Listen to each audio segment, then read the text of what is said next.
ஓம் கரூர் சித்தர் பெருமான் திருவடிகளே போற்றி. ஓம் சரவண பவ. பாலும் தெளிவேனும் பாகும் பருப்பும் இவை நாளும் கலந்தனக்கு நான் தருவேன். கோலம் செய் துங்க கரிமுகத்து தூமணியே நீ எனக்கு சங்கத்தமிழ் மூன்றும் தா. நெச்சன் அன்பர்கள் அனைவருக்கும் சோனலட்சுமியின் ஆத்ம வணக்கங்கள். இந்த பதிவு ஆகஸ்ட் மாதத்தில் நடைபெறவிருக்கும் பொதுவான பலன்களை பார்க்கவிருக்கிறோம். இந்த கோள்களின் சஞ்சாரங்களையே வைத்து இந்த ஆகஸ்ட் மாதம் சொன்னாலே தமிழ் மாதங்களில் 2 மாதங்கள் தொடர்பு பெறும் அப்படின்னு சொல்லலாம். ஆடி 16 ஆவணி 14 வரைக்குள்ள இந்த நாட்கள் தான் ஆகஸ்ட் மாதம். இந்த ஆகஸ்ட் மாதத்துல நம்ம எப்போது நமக்கு திருமணம், ஒரு தொழில், ஒரு பண வருவாய் எப்படி இருக்கும், வீடு கட்டலாமா இல்ல முதலீடு எதுல நம்ம போடுறது, மாணவர்களுடைய படிப்பு எப்படி இருக்கும், காதல் இந்த போய் நாங்க இந்த காதலுக்கான அந்த ஏற்பாடுகளை எல்லாம் நாங்க செய்யலாமா, ப்ரப்போசல் பண்ணலாமா, இல்ல பிரேக்கப்ல இருக்கு எங்க காதல் டேக் ஆஃப் ஆகுமா அப்படின்னு பலவித சந்தேகங்கள் இருக்கு. அதனால ஒவ்வொரு ராசிக்கும் நம்ம துல்லியமான பலன்களை தனித்தனி பதிவுகளாக பார்க்கவிருக்கிறோம். பதிவுக்குள் போகலாம் வாங்க. தனுசு ராசி தனுசு லக்னத்திற்கான பலன்களை காணவிருக்கிறோம். இந்த ஆகஸ்ட் மாதம் தனுசுக்கு எப்படி இருக்கும் அப்படிங்கும் போது ஒரு சராசரியான மாதம் சொல்லலாம்.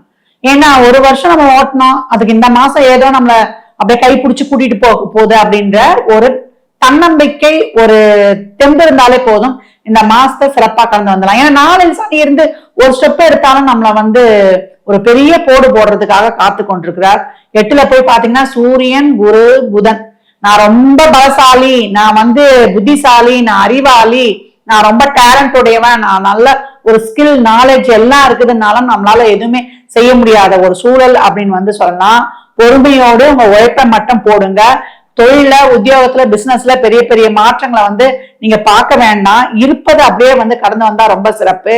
8ஆம் இடத்துல கூட்டணியா அந்த 3 கிரகங்கள் இருக்கும்போது நான் இந்த இடத்த விட்டு மாறி நான் பெருசா வில்ல வளர்ச்சிடலாம் இப்ப நம்ம கனவு காணக்கூடாது. இந்த இடத்தில் இருந்து கொண்டே இதில் இருக்கக்கூடிய சிக்கல்களோடு அந்த சிரமங்களோடு நம்ம இந்த இடத்துல நல்லா சிறப்பா உத்வேகமாக செயல்பட்டு இதுல இருந்து அனுபவங்களை கற்றுக்கொண்டு நம்ம டெவலப் ஆகக்கூடிய ஒரு சூழல் தான் இந்த காலகட்டம் அப்படின்னு சொல்லியாச்சு. நீ ஒரு வேலையில இருக்கிறாங்க, அன்றாட வாழ்க்கை ரொம்ப சிரமம் இல்லாம லாவகமா போகுதுன்னா கடவுளுக்கு நன்றி சொல்லி அப்படியே கடந்து வாங்க. எதிரையுமே தொழிலையோ வேலையோ ஒரு மாற்றங்களையோ ஏற்படுத்தணும் செய்யணும்னு நீங்க புஷ் பண்ண வேண்டாம். தானாக நடந்தால் நீங்க அதன்படியே போங்க. மற்றபடி இருப்பதை வைத்து கடந்து வருவது ரொம்ப புத்திசாலித்தனம் அப்படின்னு சொல்லியாச்சு. மாணவர்களுக்கு எதிர்கால சிந்தனையா இருக்கும். நான் டாக்டர் ஆகணும், இன்ஜினியர் ஆகணும், பைலட் ஆகணும், ஆர்கிடெக்ட் ஆகணும் அப்படின்னு எல்லா சிந்தனைகளையும் இருந்து கனவு காண்டு கொண்டிருப்பீங்கள். அந்த கனவு காணுங்கள் நிஜமாக. அதற்கான முயற்சி, உழைப்பு போட்டு அந்த பாதையில் பயணிங்க. இந்த மாசம் இல்லைன்னா, இந்த வருடம் இல்லைன்னா இனி வரக்கூடிய காலங்கள்ல உங்களுக்கான அதற்கான நேரம் வரும். உங்க முயற்சியையும் உழைப்பையும் தொடர்ந்து செயல்பட்டு நீங்க சிறப்பாக உத்வேகமா சோம்பி உட்கார்ந்துடக்கூடாது. நான் இருக்க சனி சோம்பி உட்கார்ந்துட்டீங்கன்னா உங்களை அப்படியே சுருட்டி ஒரு ஓரத்துல வச்சிருவாரு. நீங்க உழைத்து கொண்டே செயல்பட்டு கொண்டே இருந்தா அவர் பயந்து ஓடி போயிடுவாரு. அப்ப உங்களுக்கு இதெல்லாம் ஒரு அடித்தளம் மாதிரி போட்டுக்கிட்டே இருக்கும். இந்த காக்கா கதை நமக்கு சின்ன பொழுதுல ஞாபகம் வந்திருக்கும் பாத்தீங்களா? இந்த காக்கா ஒரு குடுவையில தண்ணி இருக்கும், அது கொஞ்சமா இருக்கும், அதெல்லாம் பண்ணா கல்லு போட்டு போட்டு போட்டு தண்ணி மேல பிறகு கொடுக்கும் இல்லையா? அப்ப இந்த காலகட்டம் உங்க உழைப்பு இதெல்லாம் போட்டுக்கொண்டே வாங்க. அந்த தண்ணி மேல அதை குடிக்கிற மாதிரி உங்களுக்கான பலன் வரும்போது நீங்க பெற்றுக்கொள்ள போகிறீங்க அப்படின்னு சொல்லலாம். 4ல் சனி, 3ல் ராகு. அதனால விளையாடும் போது அதே போல வண்டி வாகனங்களை செல்லும் போதுதான் கவனமாக இருக்கணும். கால் வலி, கால்ல அடிபடுற மாதிரி ஏதாவது இருக்கும். இந்த ஸ்போர்ட்ஸ் எல்லாம் செய்யறீங்கன்னா அதுல கால்ல அடிபடுறதுக்கு, ஒரு பைக்ல போறோம், ஒரு சாஞ்சு ஒரு ரேஷ் டிரைவிங் ஆகிறதுக்கு இதெல்லாம் ரொம்ப கவனமாக இருக்கணும். ஹெல்மெட் இல்லாமல் இந்த காலகட்டம் எல்லாம் வெளியில் செல்லக்கூடாது. அதே போல சக ஊழியர்களுக்கிட்ட வேலை செய்யற இடத்துல கவனமா இருக்கணும். புதிய முயற்சிகள்ல ரொம்ப கவனம் வேணும். ஏன் தெரியாத முயற்சிகள்லாம் இப்ப எடுத்து கஷ்டப்பட வேண்டாம். வாய் வார்த்தைகள்ல பணம் கொடுக்கல் வாங்கல ரொம்ப கவனம் தேவை. பெண்கள் இந்த காலகட்டம் ரொம்ப கஷ்டம். அன்றாட வாழ்க்கை போனாலே ரொம்ப சிறப்புன்னு சொல்லிடுங்க. நம்ம யார்கிட்டையும் எந்த ஒரு எதிர்பார்ப்பும் இல்லாத போது நமக்கு ஏமாற்றம் இல்லை அப்படின்னு சொல்லலாம். நாம இவ்வளவு கஷ்டப்பட்டு எல்லாருக்கும் நம்ம உழைக்கிறோமே, நம்ம கிட்ட இருந்து அடுத்தவங்க கிட்ட இருந்து நம்மளுக்கு ஒரு அன்போ ஒரு எமோஷனல் பாண்டிங்கோ எதிர்பார்க்காதீங்க. எதிர்பார்த்தீங்கன்னா அது உங்களுக்கு மிகப்பெரிய மன வலியை தரும் அப்படின்னு சொல்லியாச்சு. வயதானவர்கள் உடம்பு நல்லா இருந்தா போதும், கோவிந்தா உனக்கு பெரிய கும்பிடு அப்படின்னு சொல்லிடலாம்.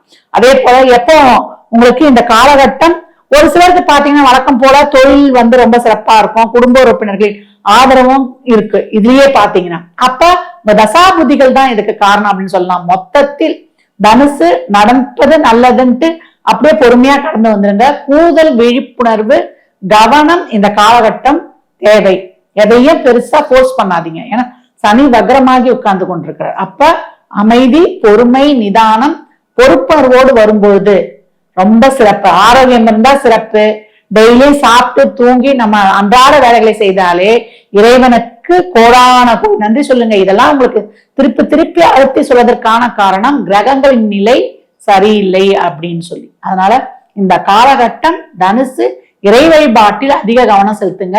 ஓம் நம சிவாய காலைல எழுந்த உடனே 1008 மந்திரம் நீங்க போட்டிக்கிட்டாலே வந்துடும். 1/2 hour தான், அதை ஓட விடுங்க.